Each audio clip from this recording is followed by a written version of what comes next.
Hello, welcome to episode 17 of A Minute with Mud. And since all the other places, like the coffee shop and the library, are being closed because of this virus, which is more of a energetic manifestation than physical. Either way, last night I was speaking with my friend who was telling me about one of the workers here to not sleep with his dog, and he was not happy about that. He's like, I've been sleeping with him for 3 years ever since I got him. And so some of these people are going all authority figure, like what they know is best. Well, I'm not going to pretend I know what's going on as far as any of it going, but I did see my friend tonight who I used to stay with, and he had a really great statistical technical ideation on what's actually going on and how many people die from heart disease every day compared to the coronavirus and all that stuff. But on this episode I wanted to talk about the positive effects of narcissism, because last night when I was talking with my buddy, he was saying how he's like, and it's like almost like they've got us by the balls, because I'd watched a few videos and spoke about how they may want to destroy the economical system and separate us all so that there's the one economy, a one world situation, a one religion, a one this, a one that, ultimate connection. I'm grateful that it's been a global situation to where we're all kind of waking up to our actual connections. That couple videos ago, and how my heart was singing because this is it. It's finally happening. But he said it's like they got us by the balls, and it totally brought me back to all the years of developing Planet Perfect Days and in theory and in the possibilities of it. And how I was very narcissistic, and every any narcissism has its roots in survival. Every single kind. There's this symptom, that symptom, that symptom, and so I was using grandiosity and vulnerability as my main narcissistic traits, because of my coma, and how could I even get along with other people? I remember just being completely blank in a cognitive sense, the mild cognitive impairment at first, and still yet it helped me to design this, because if you think about it, the cause and effect. Well, the cause might not always be the most accepted or approved method in a vigilante's case. The vigilante, that guy went crazy and he killed a bunch of drug dealers because his wife died from drugs, or some, there's movies out there, things like that, like retaliation and against this or against that, but the effects are positive. The cause, the situation, the narcissism, it could be a negative effect, yes? Well, the positive effects of always giving, always looking out for everyone else, always helping other people, staying vulnerable. I did that for many, many years, just to try, and I think a lot of it had to do with redeeming my name, because, Mud, that's not the most healthiest name. And like my alcoholism, and how it took months before anybody would really believe that I went sober and that I had changed. They're like, I'll believe it when I see it. My mother always tells me that. So that whole idea of creating a business of nature and business with Bruce Barton saying in the 1920s, he was one of the very first advertising executives or advertising agencies that said eventually one day he believes business will save the world.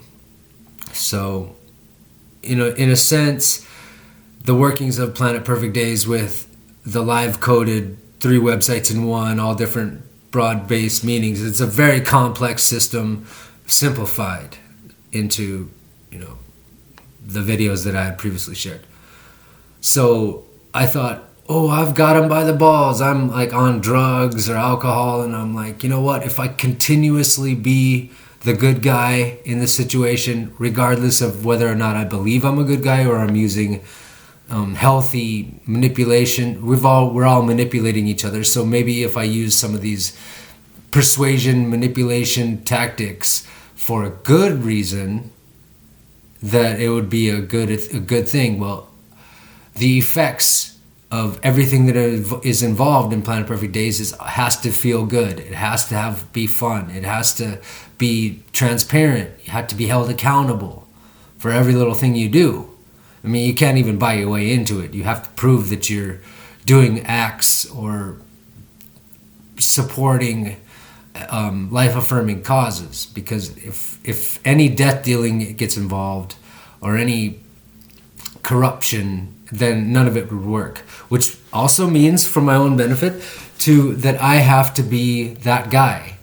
So it would actually help me evolve and allow my higher spirit to come out naturally and safely because of the network of all the life-affirming conscious consumers, conscious business, life-affirming businesses, non-profits, all of them combined. Our system works in 3s, 3 websites, 3 different groups of people, and it uses a lot of the same things that we have been using, but in a more proactive socioeconomic way. I don't really want to get into that, but the idea of being grandiose, like, one person once called me a megalomaniac because of it, because I want to create as much harmony as possible. Saving the world isn't really factual. Good luck on thinking that anyone is going to save the world, or I have a ground zero situation. All I'm looking to do is build a platform that can involve as many other life-affirming sources in one. Like when I was 16 or 17, I remember thinking, back when I was in my recycling phases, that what if all the nonprofits were as one? You wouldn't be using all of this paper. You wouldn't be using all of these resources separately. They'd be one central source and all the hubs surrounding it fulfilling the same cause. So that's kind of the idea behind positive narcissism, to change a negative into a positive picture. Because even though some of the manipulation tactics that we use aren't healthy, and the lies and things like that, they can be. If you look at it in a way of the beginning with the end in mind, and how, well, if you really wanted to help people and you manipulated some people in order to get the help, then the effect is what's most important. So the cause would be nice to have, genuine from the beginning, the authentic, real spiritual self of the person, the real one life part of everyone, to plant that seed from that place and have the effect be the same. Unfortunately, we're living in a society, especially the one that's happening now with the whole corona thing and all the stories I've heard. And I mean, my buddy got yelled at for coughing outside by some random stranger. I mean, these things are happening. I saw a few videos of people running to buy more toilet paper and stupid things like that. So the solitude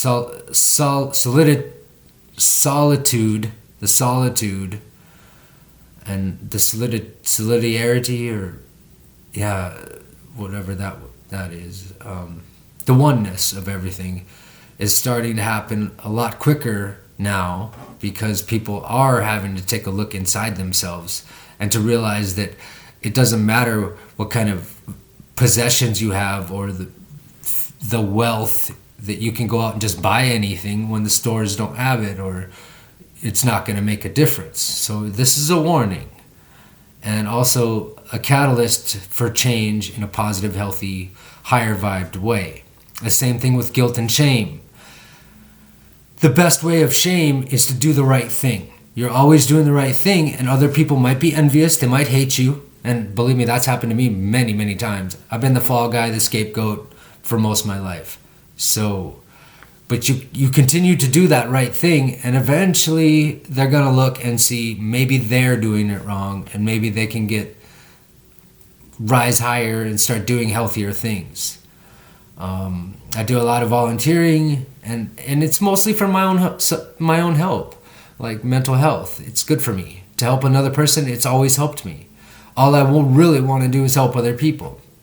So I'm kind of starting to go back into that, because that's where I feel the best. It might be a little narcissistic with the grandiosity and the vulnerability aspects, but the effect matters. It's life affirming. It creates more and more life. So to try and reverse the curse of narcissism, which is rising and rising, the more I only care about me, not you. Instead, caring about you involves caring about other people. And that's how the Planet Perfect Days game and system it creates that automatically. Every single step throughout it is creating much more positivity, more sustainability, more positive, higher vibes, feel good, and those kind of things. So I'm working on keeping my conversations at a minimum, and I haven't gotten so grandiose in my speeches like I used to. Remember this, my cousin used to call me, I was either crying or preaching was my thing. They used to nickname me the preacher back before my coma, when I was like, this is I disagree, and I preach about it forever. People did not want me at their parties because of it, those kind of things. So I'm doing my best to keep it moderate. It doesn't feel right to me, because I am very intelligent, and when you throw that emotion and that real passion, that purposeness inside of you, with all the intelligence that I've gathered, I've blown people away in the educational knowledge, ideas, thoughts, inspirations in others. And it reminded me of how, like I mentioned in a different video, about how this young kid was like, I love everything you're saying, but I have no response. It's kind of like the psychiatrist when I was in the institution right before I got emancipated. And I told her the what, why, how of everything, and she just drew a blank. And all she could say was, have you ever thought about doing psychology? And I'm like, no, what the hell, get me out of here. I don't want to be here. So that kind of narcissism, to where, yes, maybe I do hold myself in a little bit higher regard, and I have many times, as like, I was meant to come back and save the world kind of thing. Like a Jesus character, those sort of things. Yet, I have a hard time believing that that's actually a negative thing. If most people were narcissistic in that terms, instead of self-serving, they were being of service in order to get their fix. Like selfishgiving.com is a guy, he's been doing it for years. He's only one example of somebody who gives in order to feel good about themselves, and that their life's purpose is at least helping other people. So yeah, there's that. There's a few other things. I'll share some links, like the knowledge that I've gathered instead of keeping it to myself, Power off. I'm sharing it to anyone who wants it. I'm not forcing anybody, or I'm not trying to coerce people into being a different person than they already are, or leveling up if they're not ready. I've spent way too many of my years doing that, and I feel like that's more of an enabling aspect and not allowing them to learn on their own. You can give them the tools, but they're the ones who are going to have to use them, I guess. So it makes enough sense. Hopefully I can find a place tomorrow to upload my video, and I'm going to keep going. Like I said, I'm doing this till the end of the month at least. And since I have been sober, I've drawn blanks more so than before, because I've been so used to just getting high and opening my pineal gland and whoa kind of creativity and flow states, those kind of things. So instead I'm just doing the moderate, monotone, very monotone way, and I hope that I can help someone or inspire anyone. I did send today's video I put up, that was an invite to the Good Arts Army group, the GH Army Mega Mastermind Alliance Cooperative, or the GH Army MMA Co. And so I'm going to be working on the group if I can find some Wi-Fi and a comfortable, quiet place to work. Otherwise, I'll just have to do what I can and keep making the videos daily, and I'll upload them all when I can. So, peace, love, blessings, my love and affection. Hopefully everyone's getting through this and finding themselves and reconnecting as best they can. So I will see you when I see you.